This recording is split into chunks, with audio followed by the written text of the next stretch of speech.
Imana ishobora byose. Wenda kubwira.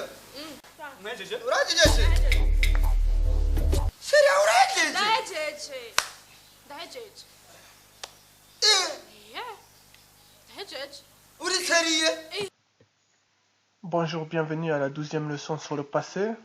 Les aspects qui vont être vus aujourd'hui vont être très importants et va vous aider à comprendre mieux le Kirundi. Cette leçon n'est pas à négliger. Au passé, il existe 3 formes possibles. Nous allons les aborder et les différencier tout au long de cette vidéo. Donc il existe 3 formes possibles: le passé immédiat, le passé récent et le passé loin. Il est important de souligner que ces formes seront utilisées avec des verbes d'action. Donc, il est important de savoir qu'il existe 2 types de verbes. Tout d'abord, les verbes d'action, comme gukora, qui signifie travailler, faire. Donc, c'est une action qu'on fait. Gusenga, c'est une action. Je prie, je vais prier. J'ai prié. Kuririmba, j'ai chanté. Donc, ce sont des verbes d'action. Donc, pour ces types de verbes d'action, on pourra appliquer le passé immédiat, le passé récent et le passé loin.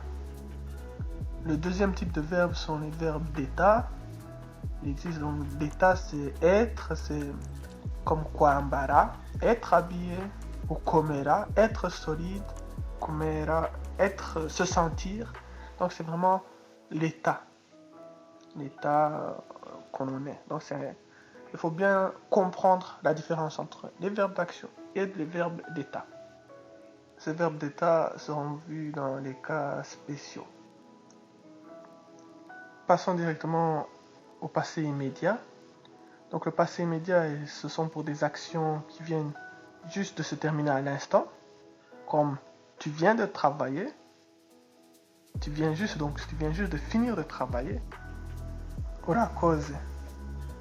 Il est important aussi de dire que urakoze, c'est vraiment merci en Kirundi. Ça veut dire tu as travaillé littéralement, tu viens de travailler.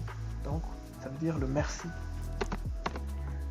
Maintenant, la question importante à se poser, c'est comment le former, le créer. Donc on prend le verbe gukora, qui est le verbe à l'infinitif, et nous avons aussi la forme du passé. Souvent, dans beaucoup de dictionnaires, on met cette forme du passé, cette terminaison du passé entre parenthèses. Ici, c'est le Z. Cette terminaison varie en fonction du verbe, de la terminaison du verbe. Ici, pour gukora, c'est Z. Mais pour les autres verbes, nous vous donnerons une astuce en fin de vidéo pour connaître les terminaisons. Pour savoir pour tel verbe, la terminaison est telle. Mais pour l'instant, il n'est pas important de savoir plus sur ça pour pas s'en mêler les pinceaux. Donc maintenant, reprenons notre infinitif gukora qui signifie travailler. Nous devons enlever le préfixe de l'infinitif qui est le gu. Ensuite, on doit remplacer cette terminaison ra par le z. Ainsi, on a la forme du passé. Maintenant, pour le passé immédiat, on doit insérer l'infixe ra. C'est l'infixe du passé immédiat, donc il est vraiment important de le connaître. Et ensuite, on va juste insérer le préfixe sujet. Je, tu, il, nous, vous, il. Ce préfixe est le même que les vidéos précédentes, ces préfixes-là. Donc, il faut vraiment les connaître. Il ne faut pas dire, voilà, je ne connais pas. Ainsi, la première forme, on a la cause. Donc, l'explication pourquoi la première fois on en a un D à la place du R a été expliquée dans d'autres vidéos, donc je vous invite à les revoir. Ainsi, on a la cause, à la cause, la cause, la cause, la cause. Au négatif, on a une cause, tu cause, ta cause, tu cause, tu mu cause, tu ba cause. Donc je vous invite à bien connaître ce tableau, ces formes-là, donc qui font le passé immédiat. Toutefois, il est important de souligner un point important. Donc il y a certaines variantes que vous pouvez regarder. Lorsque je dis la cause, ça veut dire je viens de travailler. Mais je peux dire cause zakati. Ça veut dire aussi je viens de travailler Et donc, il n'y a pas cette forme avec le ra. Toutefois, il faut être vigilant. Je ne peux pas dire cause seulement, parce que ça ne veut rien dire. Il faut absolument un complément lorsque j'utilise la forme sans le ra. Donc, je dois dire koza kazi. Et maintenant, partons sur le passé récent. Donc, le passé récent, c'est pour une action étant terminée depuis un certain temps, mais aujourd'hui, mais s'étant déroulé aujourd'hui. Ça, c'est vraiment important de souligner, ça s'est passé aujourd'hui. Maintenant, montrons directement avec un exemple. Lorsque je dis aujourd'hui, j'ai travaillé. Lorsque je dis c'est vraiment aujourd'hui, j'ai travaillé. Si je dis seulement nakose, c'est aussi, on comprend que c'est aujourd'hui nakose. Il faut vraiment différencier du dakose, qui veut dire je viens de travailler maintenant, je viens de finir. Donc, cette différence entre dakose et nakose est très importante. Maintenant, nous allons voir comment le créer. C'est une question assez importante. Donc, c'est un peu la même chose que le précédent. On prend le verbe gukora à l'infinitif avec donc la termination z qu'on a vu. Ainsi, on doit juste enlever le gu, qui est la particule, le préfixe de l'infinitif, et on remplace le ra par le z pour former la forme passée, pour un verbe d'action. Ensuite, on ajoute juste le a, qui est vraiment ligne fixe, on va dire, du passé récent, et on doit juste insérer maintenant le préfixe sujet que vous connaissez maintenant par cœur. Attention, il faut être vigilant ici, on dit nakose, là ça va, mais attention, à la deuxième personne on dit wakose, parce que le i et le a donnent le son wa. Ainsi, après on aura akose, mais ça ne se dit pas, on dit yakose. Le a et le a donnent le y. Ainsi, on aura twakose, parce que le i et le a donnent le w. Et par le même phénomène, on aura ici pour moikose. Et finalement, on aura bakose. Donc ça, c'est à bien comprendre. À la forme négative, on aura sinakose, tiwakose, tiakose, titwakose, timwakose, tibakose. Maintenant, on va voir le passé loin. Le passé loin, c'est pour une action étant terminée depuis un certain temps et s'étant déroulée hier ou un autre jour. Donc c'est ça, c'est vraiment assez un passé lointain, c'est ça qui est assez loin. Donc prenons maintenant un exemple. Hier j'ai travaillé, ejo narakose. Donc quand je dis narakose, c'est vraiment l'action qui s'est terminée, mais qui s'est déroulée hier. C'est vraiment une action ou un autre jour. Voilà. Maintenant la question à se poser, c'est comment les créer.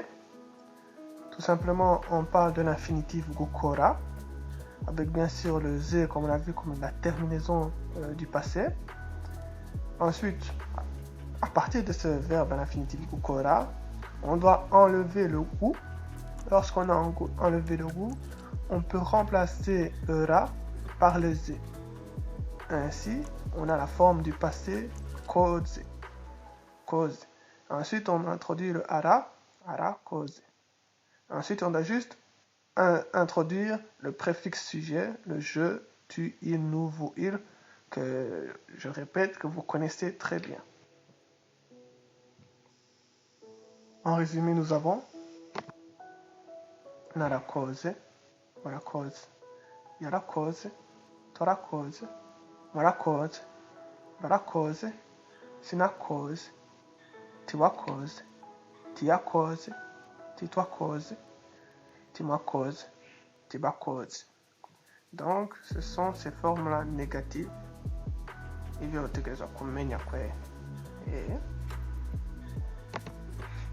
maintenant, on va aborder un sujet sensible, les cas particuliers. Donc on a vu à l'introduction qu'il y a différents types de verbes, donc les verbes d'action et les verbes d'état. Donc on a bien vu actuellement les verbes d'action, comment ça se déroule et comment on peut les mettre au passé. Donc maintenant nous allons voir les verbes d'état. Donc pour ces verbes d'état, on va montrer tout d'abord que le passé, si on devait les conjuguer comme un passé d'action, ceci n'expliquerait pas un passé, mais un présent. Donnons 3 exemples qui vont vous aider à mieux visualiser. Prenons le verbe komera, qui signifie être fort. Donc on retrouve encore la terminaison du passé, qui est ici le yé. Comme je l'ai dit, on verra à la fin de la vidéo les terminaisons de chaque en fonction du verbe. Mais donc, si je dis dakomeye, si on se réfère à la théorie donnée avant, dakomeye, ça veut dire je viens d'être solide, mais que je ne suis plus, c'est le passé. Or, ce n'est pas ça. Quand c'est un verbe d'état, lorsque je dis dakomeye, ça veut dire je suis solide maintenant. Souvent, on te demande urakomeye, ça veut dire es-tu solide? Et donc, c'est un présent. Et donc là, c'est la différence qui se fait avec les verbes d'action. Nous verrons dans une autre vidéo comment mettre au passé les verbes d'état. Mais vraiment, dans cette vidéo, je veux vraiment pousser sur le fait de comprendre le passé des verbes d'action. Prenons un second exemple avec le verbe kumera, qui signifie se sentir. Donc la terminaison du passé est le z. Lorsque je dis damezenet, ça veut dire je me sens bien. Je me sens bien maintenant. Donc c'est pas un passé, mais c'est un présent. Parce que c'est un verbe d'état. Prenons l'exemple avec le verbe kuruha. Lorsque je dis darushe, ça veut dire je suis fatigué. Mais je suis fatigué maintenant.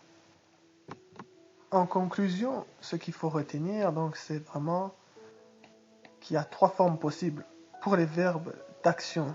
Donc, pour les verbes d'action. En ce qui concerne les verbes d'état, on verra ça plus en détail. Mais on a déjà vu les différents aspects. Donc, ces verbes d'action, si on devait les représenter dans une ligne du temps, on aurait le présent qui est maintenant. Donc, on voit la partie qui est maintenant. Il y a la période qui est demain, yesterday. Donc il y a la partie future, qui est la partie en vert foncé, et la partie passé en vert clair. Lorsque je dis dakose, ça veut dire je viens de travailler. C'est fini un instant, c'est très proche de maintenant. Lorsque je dis nakose, c'est récent d'aujourd'hui, mais c'est pas immédiat. Et quand je dis narakose, c'est j'ai travaillé hier ou un autre jour.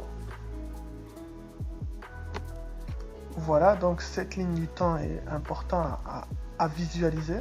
Un conseil pour pouvoir comprendre et mémoriser vraiment ces points-là, c'est de vraiment visualiser cette ligne du temps, se remémorer les différents temps, que ce soit la forme positive et la forme négative, et essayer de se la rappeler pendant le sommeil, souvent avant de dormir, en fermant les yeux, repenser à ces formes-là et vraiment les ancrer dans votre tête. Attention, attention, il reste un point à aborder, comme j'ai dit dans la vidéo, c'est les terminaisons du passé. Donc, je vais vous donner quelques astuces pour les reconnaître, les comprendre et pouvoir en fait automatiser cela. Donc ici c'est un tableau des terminaisons à connaître. Donc on a la terminaison de l'infinitif et en fonction de cette terminaison on peut anticiper entre guillemets la terminaison du passé. Donc si on prend le verbe gutema, on peut avoir avec la terminaison ma on a dateme, je viens de couper. Kubona, dabonye, je viens de voir. Gutwara, datwaye, je viens de transporter ou je viens de conduire. Et je vous invite aussi à aller voir la vidéo avec les 50 verbes. Si j'ai gusaba, attention, dasavie, je viens de demander. Donc il y a deux formes, comme on le voit ici, deux formes d'écriture. avec un BYE ou un VYE, mais la prononciation est également identique. BYE est souvent écrit pour un Kinyarwanda. Donc je vous invite à également connaître ce tableau, parce qu'il y a aussi, donc pour la suite, on a comme des verbes goûter, qu'on dit date, etc. Je viens de cuisiner, ou gueza, qu'on dit dahejeje. Toutefois, il reste des cas particuliers dans certaines terminaisons, comme pour les verbes à syllabe courte, comme le verbe kurya, gua, kogwa, ou guta, ou plein d'autres. Mais donc, ces verbes-là doivent être explorés et connaître les terminaisons est important en pratiquant.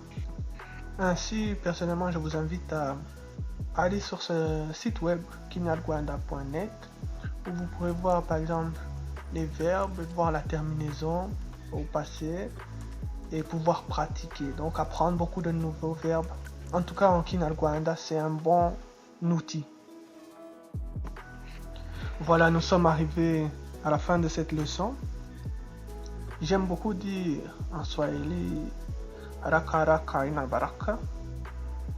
Donc ça veut dire aller trop vite n'a pas de bénédiction. Donc je vous invite à répéter cette vidéo, à écrire afin d'assimiler ces choses-là. Et petit à petit, vous y arriverez, si vous voulez. En tout cas, courage et on est ensemble.